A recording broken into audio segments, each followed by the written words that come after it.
Vous avez parfois l'impression que tout le monde patine dans la semoule en prenant des décisions un peu au pif, alors que la peur règne partout. Nous aussi, bienvenue sur Aimons l'info. Le Danemark veut passer de zéro à héros. Le pays qui est pour l'heure le plus gros producteur de pétrole d'Europe va en effet devenir une économie verte d'ici 2050. Le gouvernement prévoit en effet de construire une énorme plateforme de production d'énergie d'origine éolienne au large de ses côtes. Cette île artificielle fera jusqu'à 460 000 mètres carrés et sera entourée de 600 éoliennes de près de 200 mètres de haut. Elle devrait produire assez d'électricité pour 3 millions de ménages et permettre la production d'hydrogène à partir de l'eau, en faisant ainsi un carburant vert utilisable tant par les transports que comme moyen de chauffage.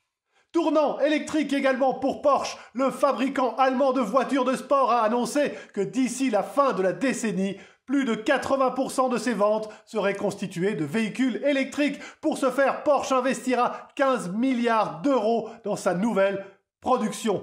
Mais que les fans de 6 cylindres à plat se rassurent, la 911 sera encore produite à l'avenir comme avant.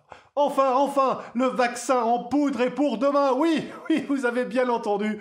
Les recherches pour produire du vaccin en poudre sont en plein essor. La version lyophilisée du médicament, notamment anti-Covid, pourrait en effet être transportée plus facilement et une fois réhydratée, être administrée plus aisément, surtout dans les pays en voie de développement. Le défi consiste à ne pas casser les membranes cellulaires du produit actif. Les études russes et américaines montrent d'ailleurs que des solutions sont sur le point de sortir des laboratoires. Dans l'intervalle, prenez bien soin de vous.